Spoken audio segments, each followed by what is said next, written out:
Mesdames et messieurs, bonsoir et bienvenue à cette émission de Info 9, dernière émission de l'année 2019 déjà. Alors, le 1er décembre dernier, les Lions de Macamic procédaient à leur guignolée annuelle afin d'amasser des denrées non périssables pour les plus démunis de Macamic et du secteur Colombourg. On s'en souvient ici, on avait reçu un lion qui vient nous voir à chaque année puis qui avait incité les gens à être généreux. Alors maintenant, c'est chose faite. Alors pour nous faire un compte rendu de cette dernière guignolée des Lions de Macamic et secteur Colombourg également. Alors, je reçois le lion macamicois, M. Gaétan Thibodeau. M. Thibodeau, bonsoir. Bien, bonsoir, Gali. Merci d'accepter toujours cette invitation-là. C'est toujours un plaisir de vous recevoir. Habituellement, je vous reçois une fois pour annoncer la collecte des denrées non périssables du secteur Macamic et Colombourg.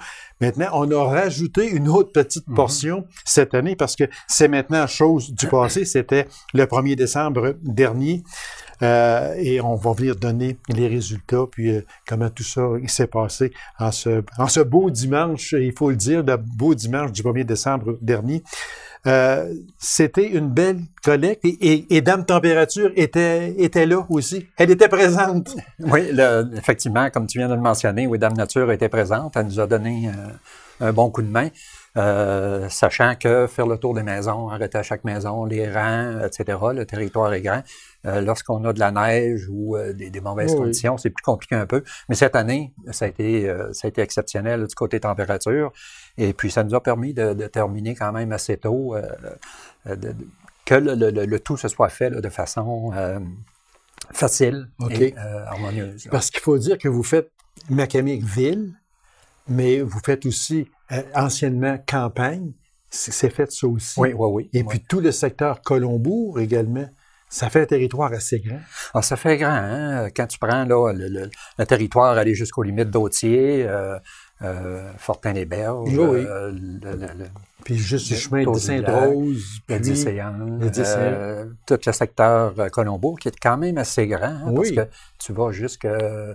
tu as la route 393 qui est exactement, bon bout. Il y a beaucoup de résidences. C'est pas toujours évident. Là, la route 111 aussi. La route 111 jusqu'aux limites d'Autier et la route 111 jusqu'aux limites là, de la Sarre. Eh mon Dieu, le secteur... Mais puis Laurent CC7. Oui, exactement. Ça vous prend beaucoup de monde. Les Lions, vous êtes quand même plusieurs, mais vous devez certainement compter sur des bénévoles en surplus aussi. Exactement. Pour faire cette tournée-là, pour qu'on puisse le réaliser là, dans notre temps qu'on se fixe, là, d'entre midi 30 et 4 heures, ça prend 15 équipes. Ah, OK.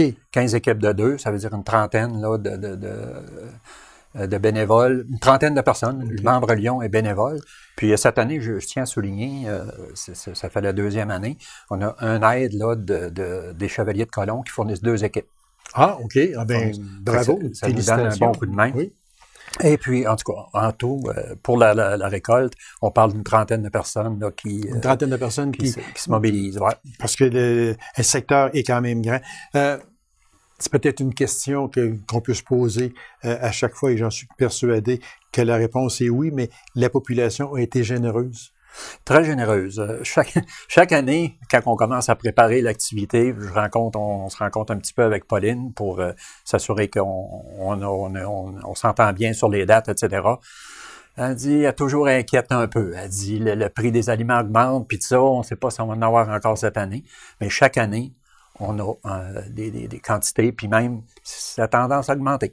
Bon, bien, mon Dieu. Alors, on remercie grandement la population macamicoise et secteur Colombourg pour avoir été tellement généreux, parce que il faut le dire, et vous l'avez si bien dit, le panier d'épicerie augmente à chaque année. L'an passé, on parlait de 420 $ de plus pour 2019. Et le dernier sondage qui vient tout juste d'être fait, on parle en 2020 de près de 500 $. On parle de 498 $ de plus le panier d'épicerie par famille. Alors, et la population continue quand même à être très généreuse. Exactement. Puis Pauline est toujours en mesure de donner autant de paniers avec les mêmes valeurs, avec la même quantité de produits. Oui, on va en parler justement. Donc, ce qui veut dire un peu que c'est d'année en année, les gens sont plus généreux. Bien, bravo, puis merci. Vous aidez plusieurs familles à rendre un Noël un peu moins triste, sûrement. Alors, c'est un beau geste, premièrement, du Club Lyon de Macamic, qui a aidé des Chevaliers de Colomb du Conseil 32-93 de Macamic, et puis également du Club de la Fraternité. J'aimerais qu'on en parle, M. Thibodeau, du Club de la Fraternité, parce qu'on n'en parle pas assez souvent. On est toujours un peu pressé lorsque l'on fait ces entrevues-là, mais j'aimerais ça que l'on parle du Club de la Fraternité. Quel est son rôle exactement? OK. Le Club de la Fraternité, le rôle débute. Ben, il y a quand même une préparation là, qui se fait avant l'activité, mais lorsque on emmène les denrées au sous-sol de l'église, le Club de la Fraternité commence leur travail, là, leur gros du travail. Là. Il y avait, avec Pauline, il y avait une vingtaine de bénévoles là, le dimanche dernier. Oui. Parce que c'est un gros travail qu'ils ont à faire. Tout trier, tous les produits qui sont emmenés. Puis il faut que ce soit classé un peu comme à l'épicerie. Les cannes de jus de tomate et ensemble, les céréales ensemble, parce que lorsqu'ils ont à préparer le panier, faut pas qu'ils commencent à courir. Oui, il faut que ce soit classé. C'est comme à l'épicerie. Comme à l'épicerie. Ils ont des étagères, il y a un grain local assez, puis il y a toutes des étagères comme à l'épicerie, puis c'est tout classé pour faciliter là, la préparation des paniers là, lors de la préparation. Ouais. Fait qu'eux autres, c'est leur rôle, puis aussi, c'est sûrement le rôle de prendre les applications. Comment ça se passe exactement, M. Thibodeau? Okay. Les applications, bien, c'est Pauline Goulet qui les reçoit. Pour ceux qui veulent lui parler, son numéro de téléphone est sur l'Infomac, sur la dernière page, là, Club de la Fraternité. Donc, est facile à rejoindre. Les gens qui ont besoin d'un panier ou qui ont besoin d'aide, ils font leur demande à Pauline. Celle-ci, c'est sûr qu'elle prend l'application, elle pose certaines questions, naturellement, qui vont de soi. Il y a une légère enquête. Et puis, le lendemain, ou 2-3 jours au plus, elle donne une réponse à la demandeur ou demanderesse. Et s'ils sont acceptés, s'ils sont éligibles là, pour un panier de Noël à ce moment-là. Il doit y avoir une date limite, probablement, pour faire l'application, comme on dit. Oui et non. Idéalement, c'est avant le 13 décembre. Parce que la distribution se fait la semaine du 15 au 21. Ah, OK. 15 au 21 décembre. OK.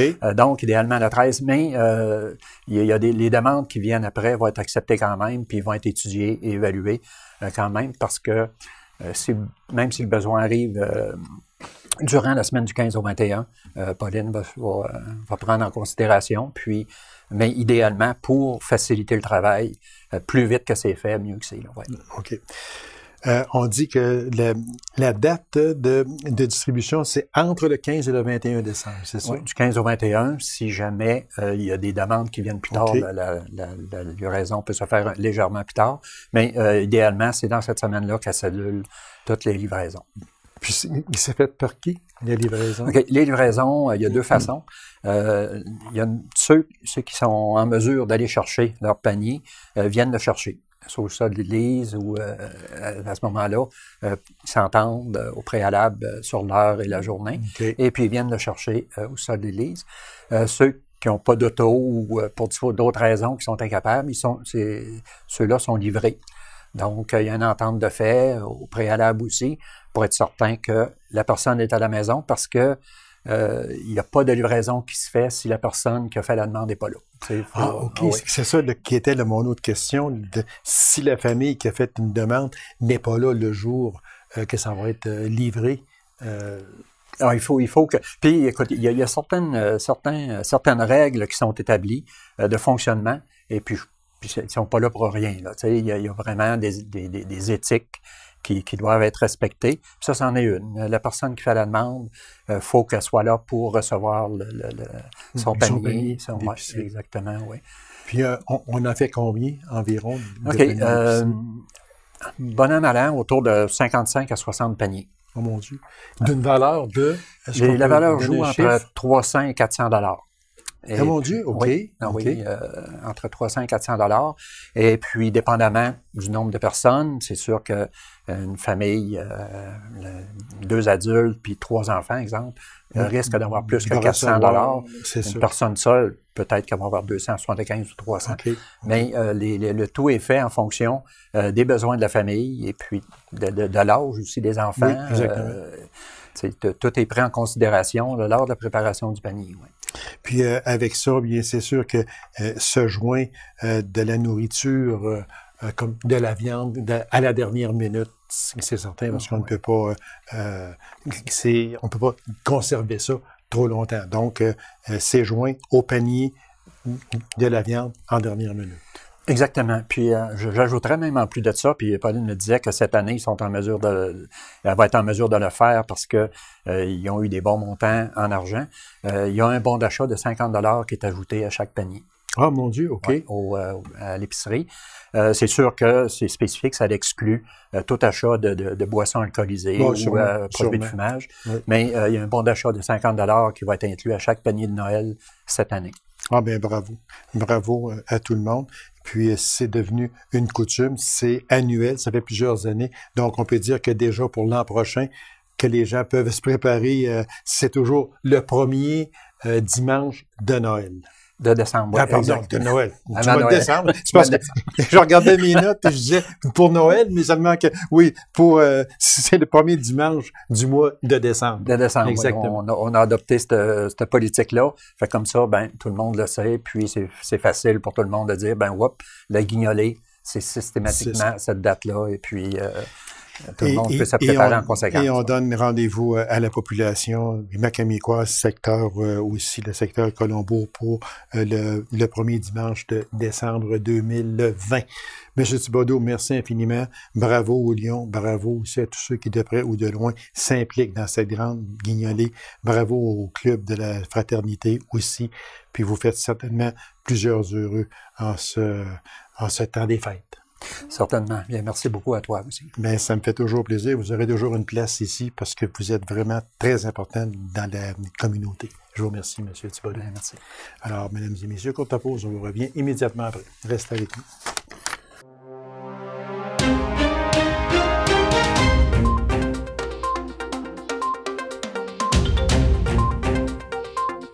Il n'est pas homme à courir les honneurs et loin de là. Le connaissant comme on le connaît, c'est sûr que c'est pas son principal hobby, soyez assurés de ça. Mais par contre, lorsqu'il en reçoit un, il est très souvent mal à l'aise et se demande « Pourquoi moi ?» C'est la question qu'il a dû se poser le soir du dernier gala Excellor de la Chambre de commerce et d'industrie d'Abitibi-Ouest. Mesdames et messieurs, le récipiendaire de l'Excellor Jean Perron, Monsieur Gilbert Barrette. Monsieur Gilbert Barrette, bonsoir.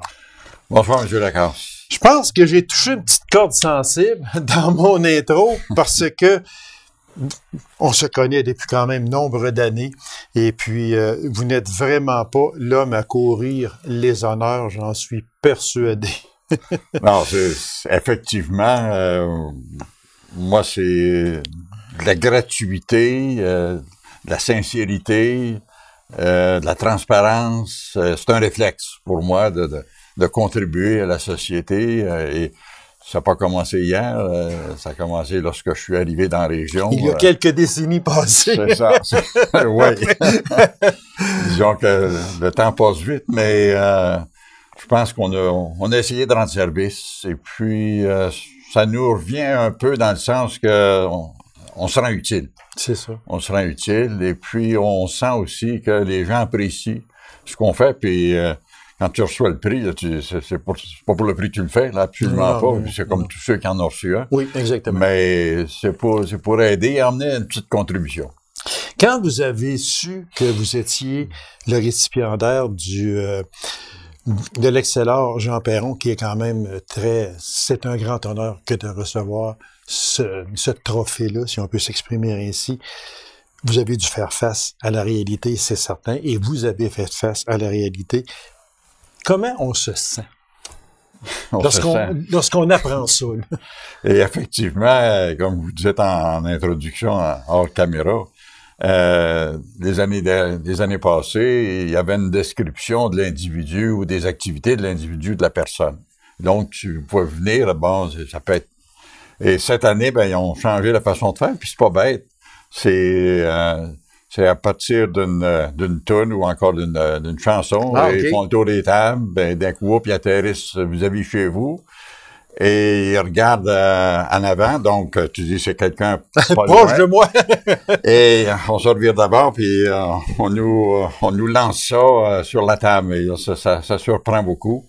Et il y a une chance que je suis monté sur la scène, ils m'ont laissé quelques secondes pour réfléchir un peu, d'essayer de dire des choses intelligentes. Et là, parce que là, ils ont fait un peu le pédigree de mon petit vécu. Fait que, mais ça surprend. C'est sûr que c'est plaisant, oui. Quand ce que tu fais est reconnu, apprécié, vous dire que c'est pas plaisant, ça serait mentir un peu. C'est donc dire, M. Barrette, que lorsque vous étiez dans la salle et puis les accélères se donnaient au fur et à mesure, vous n'étiez pas au courant du tout là que vous étiez le récipiendaire du c'est arrivé à la seconde proche, là. C'est ça. Que vous en êtes douté? Non, absolument pas. Absolument pas, parce que si on s'en était douté, on aurait invité peut-être les enfants à se cacher quelque part. OK. Mais, parce que le lendemain, quand on a informé les enfants du prix, ben, ils ont dit, pourquoi on n'a pas dit? Ben, on ne savait pas. C'est ça, exactement. Parce que dans votre discours, vous sembliez vouloir le partager avec beaucoup d'autres personnes. Puis c'est un peu aussi ce que ces personnes-là qui sont récipiendaires, peu importe le trophée, plus souvent qu'autrement, ne le prennent pas personnel. Parce que ils veulent le partager avec tout, avec leur conjointe ou bien avec leurs enfants, avec tous ceux avec qui ils ont ou elles ont travaillé. C'est un peu ce que vous avez fait. Vous auriez voulu que chaque personne en ait un, autrement dit. Il y a sûrement un morceau. Un morceau. Oui, parce qu'effectivement, moi, j'ai toujours cru dans ma petite vie de fonctionner en équipe et de mettre en évidence les gens qui sont avec toi. Parce que c'est eux qui font en sorte que l'organisation va bien, moins bien ou plus bien, peu importe. Là, c'est l'équipe qui fait. Et la force d'une équipe, c'est un peu comme une chaîne. Le plus faible maillon va faire que la chaîne va casser, mais une équipe, c'est chaque candidat, chaque personne a son bout de chemin à faire et habituellement le font très bien. Et c'est pour ça les bénévoles, c'est tellement une richesse importante dans le milieu que faut pas la négliger, cette richesse-là. Absolument pas. Donc, moi, je me fais la porte-parole d'un peu tout le monde et je vous en félicite, Monsieur Barrette, parce que je sais que c'est grandement mérité avec tout ce que vous avez fait. Puis, on va en parler un peu parce que j'aimerais ça qu'on fasse une espèce de tour d'horizon de votre carrière. Ouais. Je sais que ça a commencé dans l'enseignement. C'est ça? Absolument, oui. Et je vais vous laisser aller un peu à venir jusqu'à aujourd'hui ou presque. Oui, c'était dans l'enseignement et en même temps, je contribuais ou j'aidais au niveau des sports dans l'arbitrage. Arbitrage au hockey, l'été, c'était à l'occasion au baseball. Et ça a été une contribution, je pense. À ce moment-là, il y avait beaucoup d'équipes, il y avait beaucoup de jeunes, donc on avait besoin, et c'était toujours du bénévolat. Tout le temps. Et ça faisait partie des critères. Et tu avais le tournoi Bantam qui exigeait beaucoup, mais c'était toujours, il y avait toujours assez de monde et même des fois on devait choisir tellement il y en avait. Donc ça a été aussi un bout. En même temps, j'étais impliqué au niveau de la santé au centre hospitalier de la Sarre comme membre du conseil d'administration. Et ça aussi, pour un certain nombre d'années, là, on a donné un coup de main. On a emmené notre petite contribution au conseil d'administration. Et c'est bien sûr, sur le plan professionnel, je faisais partie du syndicat des enseignants. Et puis, avec un bon vieux copain que vous connaissez, François, on faisait de la sensibilisation à la bonne cause. Oui, parce que François était dans le domaine de l'éducation également, avant d'être député et toute la carrière de 42 ans qu'il a connue. Ce fut, après ça, mais vous avez été dans nombreux postes un peu partout, dans différents domaines. Au niveau de la santé, j'ai été impliqué beaucoup pendant une quinzaine d'années au niveau de la région, Abitibi-Témiscamingue, ce qui appelait au tout début le CRES et qui est devenu par après la Régie de la santé. La Régie de la santé. Au niveau régional et aussi, j'ai été quelques années au niveau provincial comme président, ce qu'on appelait de la Régie. Et impliqué aussi, bien sûr, avec les ministres de la Santé qui étaient impliqués. Entre autres, il y en a un que j'oublierai jamais, c'est M. Jean Rochon, le docteur Jean Rochon, et qu'on a grandement apprécié parce qu'il nous donnait au moins, et on sentait que c'était sincère, notre contribution qu'on apportait, il en tenait vraiment compte. Donc, c'était un bonhomme, puis même, on n'était pas de la même religion politique, mais ça n'avait rien à voir avec les services à rendre au monde. C'était pas pour le bien-être des personnes qui faisaient partie. Absolument, et c'est sûr qu'au niveau de la région, on a eu des défis importants à relever comme organisation au niveau régional. Et il y avait un dénommé M. Rancourt, que vous connaissez bien, de Macamic, on faisait partie du même conseil d'administration au niveau de la région. Et on était impliqués et on nous considérait aussi, c'était des vraies consultations qu'on faisait. Et la décision du conseil, des fois, agaçait les fonctionnaires, mais ça, pour nous, c'est la région qui comptait, puis voilà. le restant pouvait s'organiser. Une question que je n'avais pas, mais à force de vous entendre, je vais vous la poser. Vous avez dû travailler très souvent avec les gouvernements, peu importe que ce soit libéral, peu importe, le Parti québécois, etc., etc. Mais la politique ne vous a jamais intéressé, oui, mais jamais tenté d'en faire de la politique? Ben, j'en ai fait un bout au niveau fédéral. Oui. En 2003, j'ai été élu dans une partielle comme député. Mais c'était un beau moment? C'était un excellent moment, sauf que ça a été très court parce qu'on est arrivé dans le bout des commandites. Et là, quand c'est arrivé, ça, là, on a senti un coup de vent nous passer entre les jambes. Il n'y a pas grand monde qui a résisté à ça. Et ce qui était décevant et sacrant, oui, c'est qu'on n'avait rien à voir avec les activités que certaines personnes ont mal faites.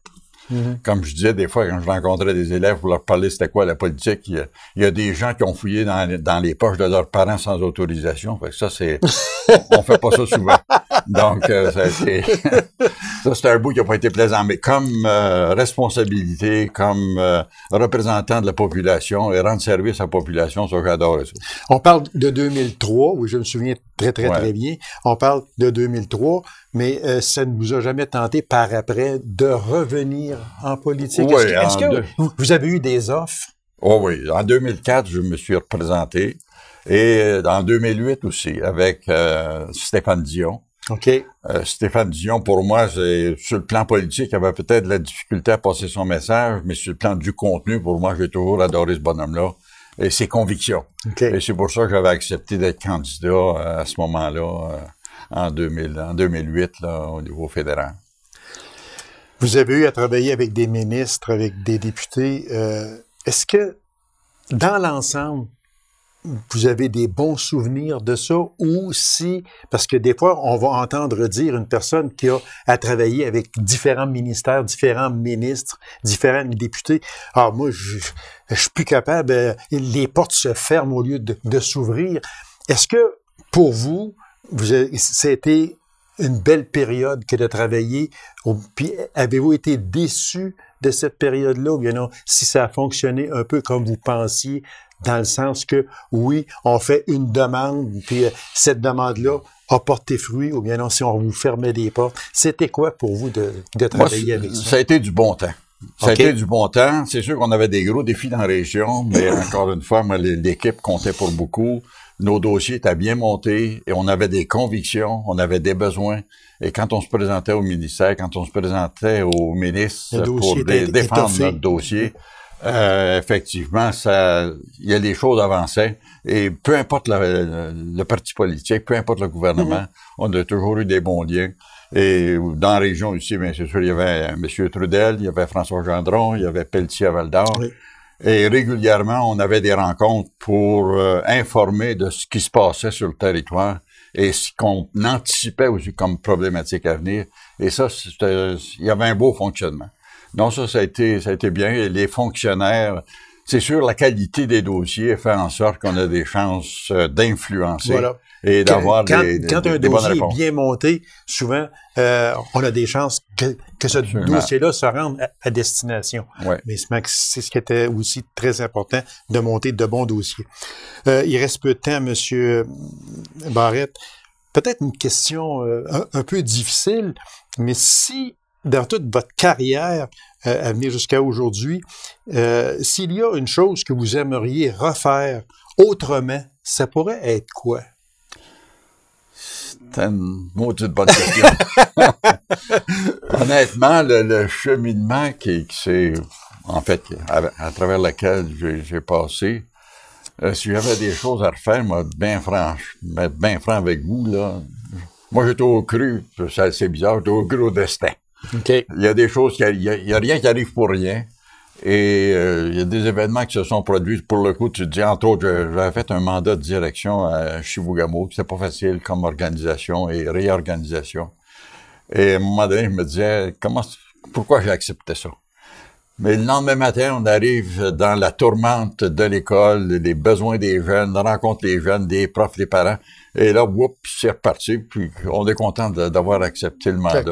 Vous étiez à la bonne place. Oui, et puis c'est sûr que c'était des défis différents, importants.